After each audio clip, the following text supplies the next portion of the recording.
আমি আমার লাইফে কেন জামাত ইসলামে আসছি, এটি একটি অনুপ্রেরণামূলক ঘটনা। আমি সেই অনুপ্রেরণামূলক ঘটনাটি আপনাদের কাছে আজকে শেয়ার করতে চাই। আওয়ামী লীগের আমলে মানুষের জামাত ইসলামী প্রতি যে অ্যালার্জি ছিল তার বিন্দু পরিমাণ কম আমার ছিল, কিন্তু আমি মনে করি আওয়ামী লীগ আমার জামাত ইসলামীতে নিয়ে আসছে। সেই নিয়ে আসার পিছনে অন্যতম কারণ হলো আমার যে এলাকা সেখানে যে মসজিদ আছে, সেই মসজিদে ইমামের পক্ষে একটু ন্যায়সঙ্গত কথা বলছিলাম।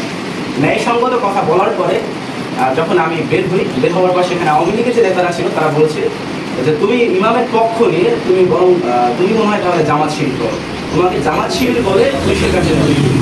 আমি সর্বপ্রথম মাইক্রো 2019 সালের ঘটনা, আমি তখন জামাত শিবিরের নাম শুনতে পাই। তুমি কি বলে আমি ইমামের পক্ষে ভালো কথা বলছি, মুসলিমদের পক্ষ নিয়ে কথা বলছি, তাহলে আমি জামাত শিবির করে আসলে জামাত শিবির। আমি তখন এই অনলাইন গুগলে জামাত শিবির কি আবার খুঁজতে শুরু করলাম, আসলে জামাত শিবির কি আবার কি, এটি কাকে বলে, এটি আসলে বিষয়টি কি বুঝতে চাইছে।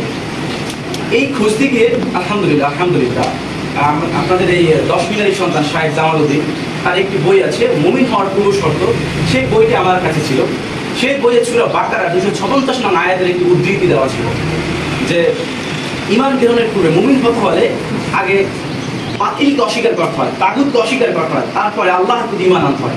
তখন এই তাগুত শব্দটির সাথে আমিও নতুন, আসলে তাগুত, তখন এই তাগুত শব্দের ব্যাখ্যা খুঁজতে গিয়ে সহজভাবে যেটা বুঝছি সেটি হলো যে যারা আল্লাহর আইন বাদ দিয়ে মানব রচিত আইন দিয়ে আল্লাহর এই রাষ্ট্র, এই সমাজ, গোটা জীবন পরিচালিত করে তারা হলো তাগুত।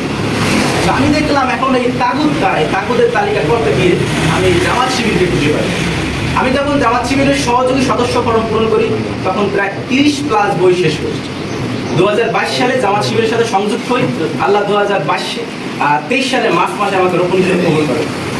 তারপর থেকে আলহামদুলিল্লাহ নানা ঝড় ঝাপটা পেরিয়ে আলহামদুলিল্লাহ এই দিনের কান্দারির সাথে আমি আছি। এই রকমের আমার এলাকায় অসংখ্য আওয়ামী লীগের ব্যক্তি যারা 2022 সালে জামাত ইসলামের সাথে যুক্ত হয়েছে, তারা এখন কেউ অগ্রসর কর্মী, কেউ রোপণ প্রার্থী, আল্লাহ রব্বুল আলামিন তাদেরকে কবুল করেছে।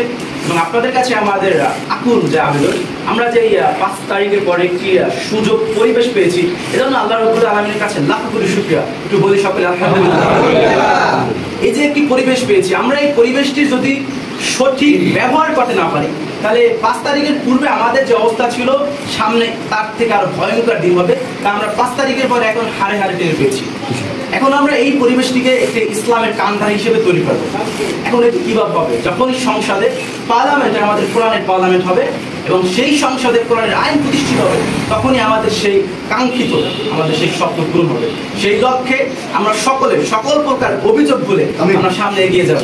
সেই প্রত্যাশা আপনাদের কাছে রাখি, সকলের কাছে দোয়া প্রার্থী। বাংলাদেশ জামাত ইসলামী যে আমাদের নমিনি ঘোষণা করছে, আমরা একমাত্র ইল্লাহি রাব্বিল আলামিনের জন্য, ইসলামের জন্য, আমার পরকালীন মুক্তির জন্য আমরা কাজ করে যাব। সেই দোয়া, সেই প্রত্যাশা আপনাদের কাছে রাখি। সকলে ভালো থাকবেন। আসসালামু আলাইকুম ওয়া রাহমাতুল্লাহি ওয়া বারাকাতুহু।